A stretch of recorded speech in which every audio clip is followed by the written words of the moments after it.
Existentialism. Imagine waking up one day and realizing that life has no preset instruction manual. That's existentialism. This philosophy argues that we are all thrown into existence without any predetermined purpose, and it's up to us to create meaning in our lives. The core insight of existentialism is both terrifying and liberating. We are radically free. There's no cosmic plan, no divine purpose, no predetermined essence. We exist first, then through our choices and actions, we create who we are. This is what existentialists mean by existence precedes its essence. This radical freedom creates what philosophers call existential anxiety. It's the dizzying awareness that we are completely responsible for our choices in a universe that offers no guidebook. Every decision we make shapes not only our life, but also contributes to defining what it means to be human. Think of life as a blank canvas. Other philosophies might tell you what to paint, but existentialism says the canvas is yours excitingly and terrifyingly yours. The only inauthentic choice is to pretend we don't have this freedom by blindly following social conventions or claiming I had no choice. Nihilism. Nihilism is like a philosophical sledgehammer that breaks down every belief system humans have created. It states not just that we don't know the meaning of life, it boldly claims there is no meaning at all, anywhere, period. At its core, nihilism declares that nothing has inherent value, meaning, or purpose. All our moral systems, religious beliefs, political ideologies, and even our sense of scientific truth are human constructions, not discoveries of pre-existing truth. This isn't just skepticism, it's a complete rejection of all claims to absolute truth or value. This view creates two possible responses: passive nihilism, falling into despair at the meaninglessness of everything, or active nihilism, embracing the void as an opportunity to create new values without the burden of tradition.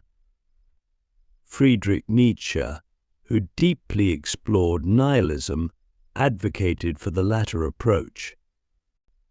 The power of nihilism lies in its ability to clear away assumptions and force us to question everything we take for granted. While often seen as purely negative, it can serve as a philosophical reset button, creating space for new ways of thinking and being. Stoicism. Stoicism isn't about suppressing emotions, it's about understanding what we can and cannot control, then focusing our energy entirely on what's within our power. Think of it as an operating system for life in an unpredictable world. The core Stoic insight is that our suffering comes not from events themselves, but from our judgments about events. We can't control what happens to us, but we can control our response. External events are neither good nor bad in themselves, our interpretation makes them so. This philosophy teaches practical wisdom: focus on your actions rather than outcomes. Accept what you cannot change. Understand that character matters more than reputation, and recognize that true freedom comes from mastering your own reactions rather than controlling external circumstances. Modern Stoicism remains remarkably relevant, offering tools for dealing with anxiety, adversity, and success. It teaches us to find peace not by controlling the world, but by controlling our relationship to it. Empiricism. Empiricism is the philosophical version of show me the evidence. It argues that all or most of our knowledge comes from sensory experience rather than pure reason or innate ideas. If you can't observe it, measure it, or test it, can you really claim to know it? The empiricist approach revolutionized human thinking by insisting that our theories must be grounded in observable evidence. This laid the groundwork for modern science. Instead of relying on authority or pure logic, empiricists argue we should build knowledge through careful observation and experimentation. This view comes with profound implications. Our minds aren't born with innate knowledge but are shaped by experience. Abstract ideas must ultimately connect to sensory experience to be meaningful. Even mathematics and logic, some empiricists argue, derive from our experience of the world. Modern empiricism influences fields far beyond science, shaping how we approach everything from education to business. Its insistence on evidence-based thinking remains crucial in an age of information overload. Rationalism. Rationalism champions reason as the supreme source of knowledge. While our senses might deceive us, rational thought can uncover deeper truths about reality. Think of it as trusting the mathematical proof over what your eyes tell you.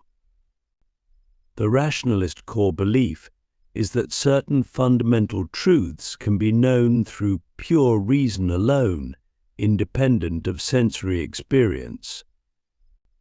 Just as mathematical truths exist independently of physical reality, rationalists argue that other absolute truths can be discovered through careful logical thinking. This approach led to powerful insights in mathematics, logic, and philosophy. Rationalists develop methods for systematic thinking that help us move beyond the limitations and potential deceptions of sensory experience to grasp deeper principles of reality. Modern rationalism continues influencing fields from artificial intelligence to ethical theory, emphasizing the power of logical analysis to solve complex problems. Pragmatism. Pragmatism asks a simple but revolutionary question. Instead of asking if an idea is true, why not ask if it works? This distinctly American philosophy judges ideas by their practical consequences rather than their abstract truth claims. The pragmatist insight is that truth is what works in practice. Rather than getting stuck in abstract philosophical debates, pragmatists focus on real-world outcomes.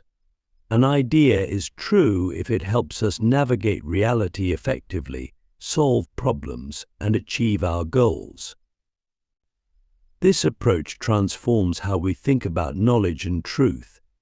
Instead of seeing truth as a fixed target we're trying to hit, pragmatists see it as a tool we use to interact with the world.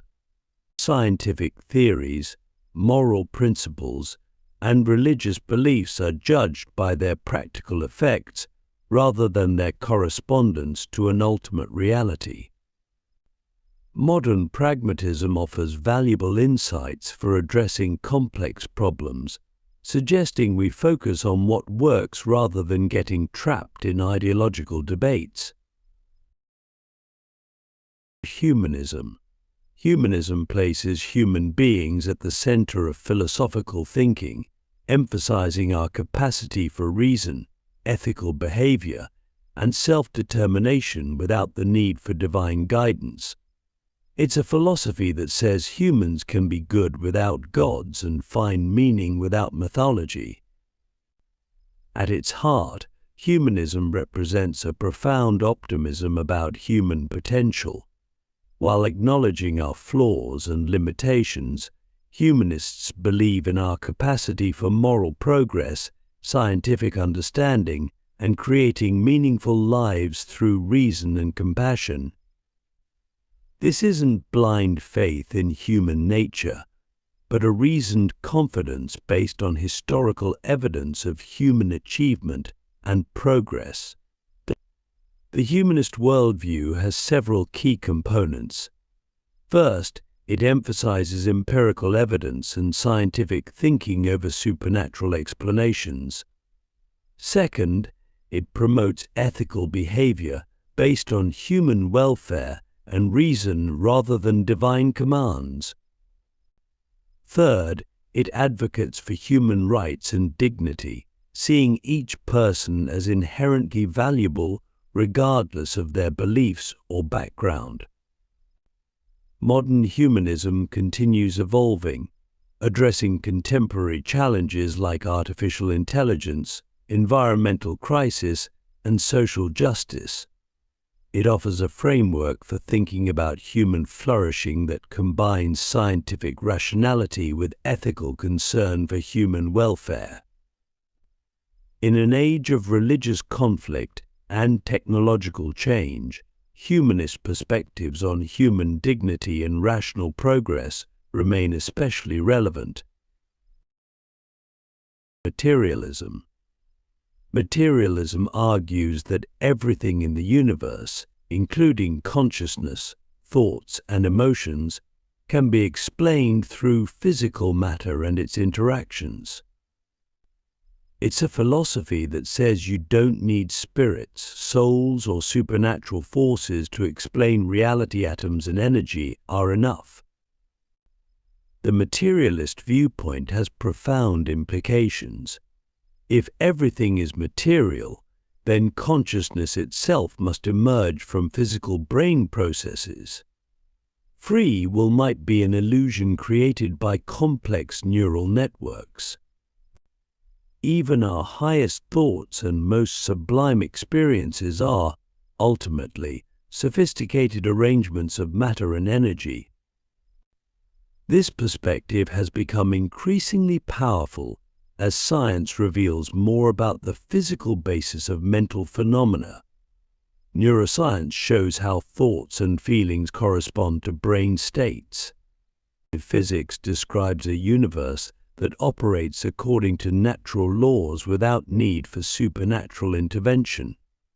Biology explains how complex life emerges from simpler forms through purely material processes.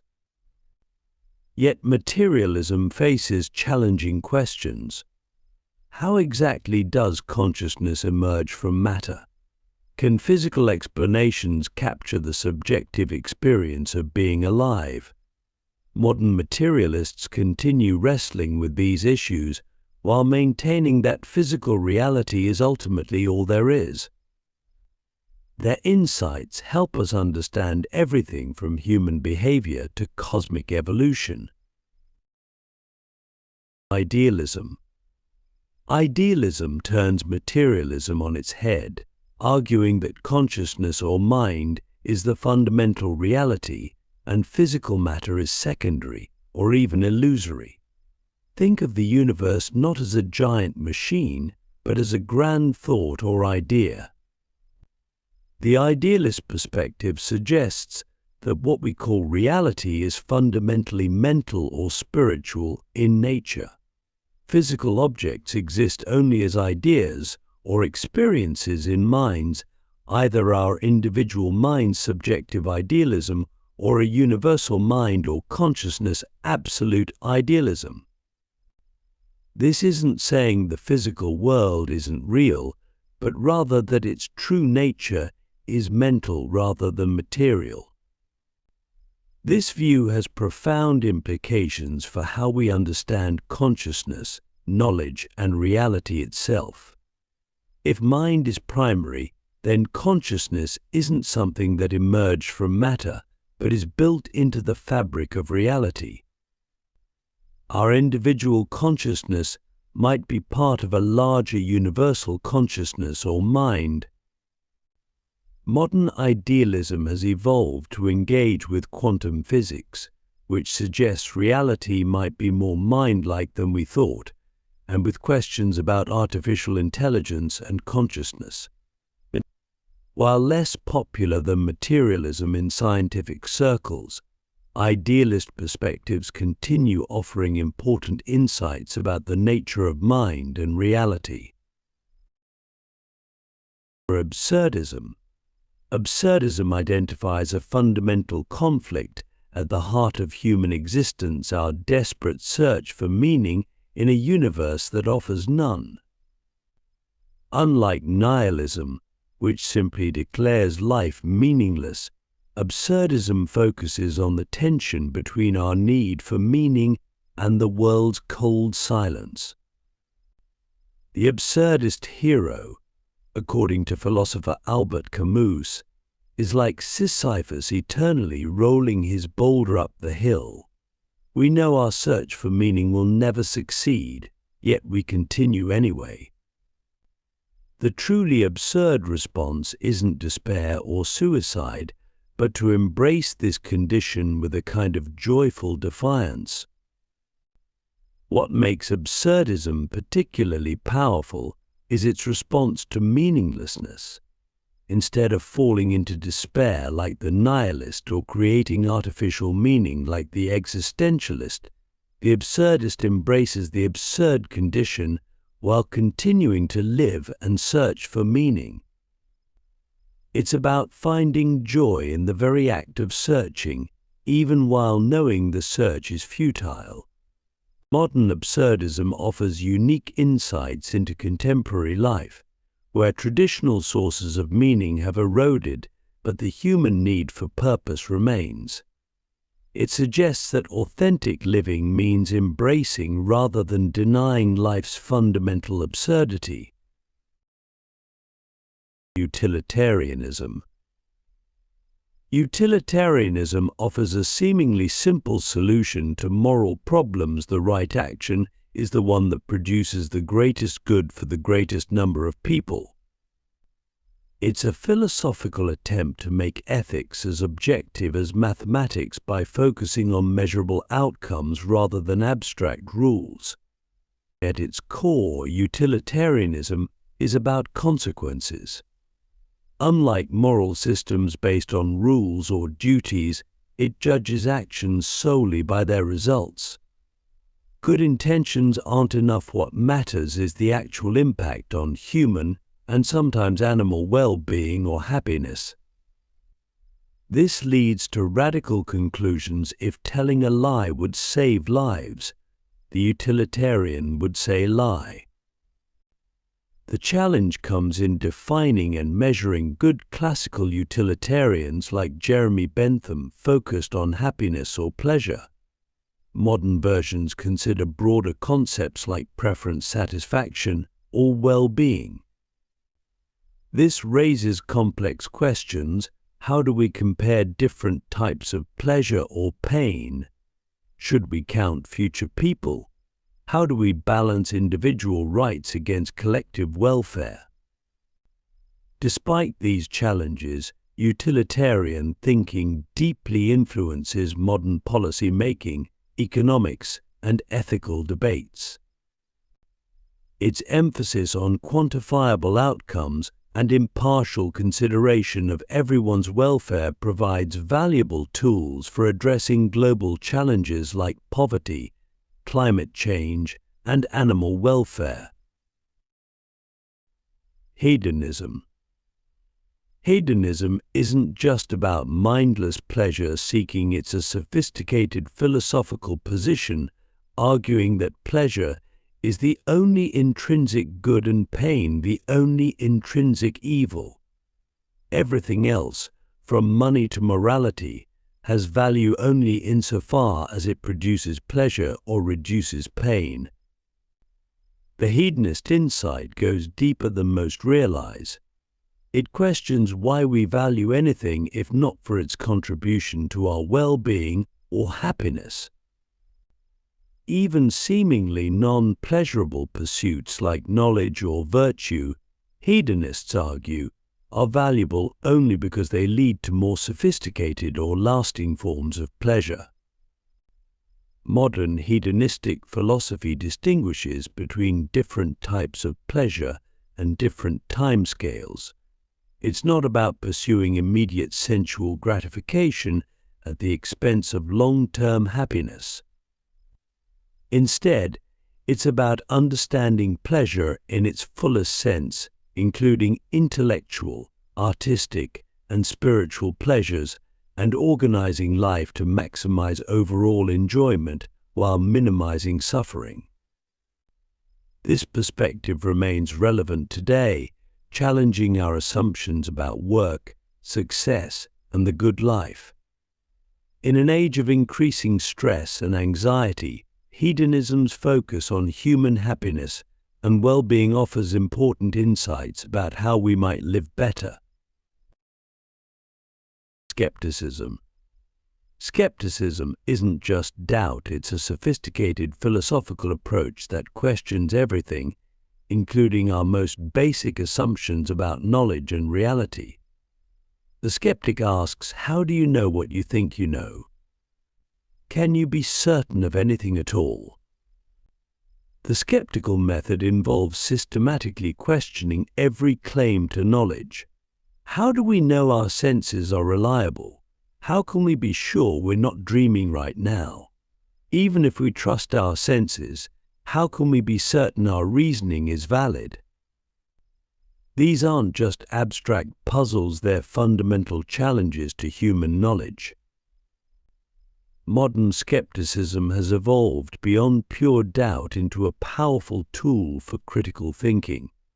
Scientific skepticism, for instance, doesn't reject all knowledge but demands rigorous evidence and remains open to revising beliefs based on new data. This approach has become crucial in an era of information overload and widespread misinformation. What makes skepticism particularly valuable today is its emphasis on intellectual humility and the limits of human knowledge. In a world of increasing complexity and competing truth claims, the skeptical approach offers valuable tools for navigating uncertainty while maintaining intellectual integrity. Determinism. Determinism presents a challenging vision of reality. Everything that happens is the inevitable result of previous causes following natural laws.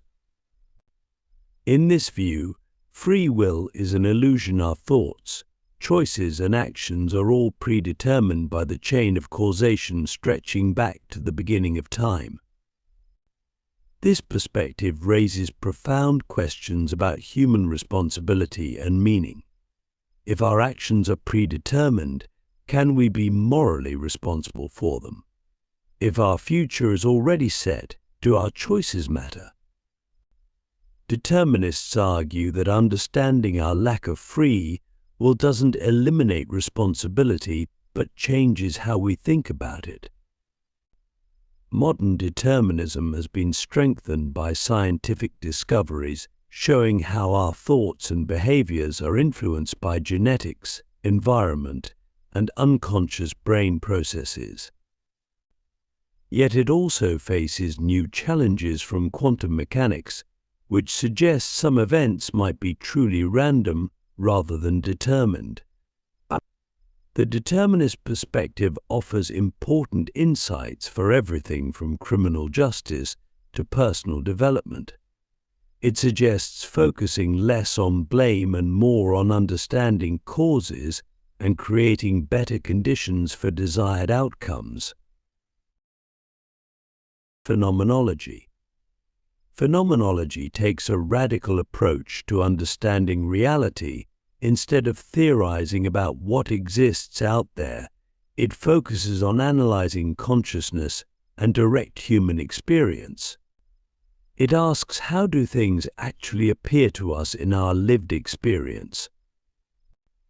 The phenomenological method involves carefully describing experience while temporarily suspending our theoretical assumptions about what's really happening. This bracketing of assumptions reveals aspects of experience we usually overlook: how time feels different from how we measure it, how objects appear in consciousness before we categorize them, how our body shapes our perception of space. This approach has profound implications for understanding human consciousness, perception, and being in the world. It suggests that our experience isn't just a window onto reality, but is itself a fundamental aspect of reality that deserves careful study. We can't step outside our experience to see pure reality, so understanding how experience works is crucial.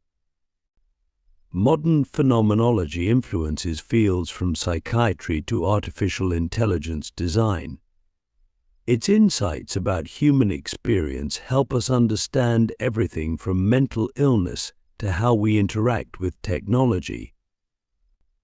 In an increasingly virtual and mediated world, phenomenological perspectives on direct human experience become especially valuable.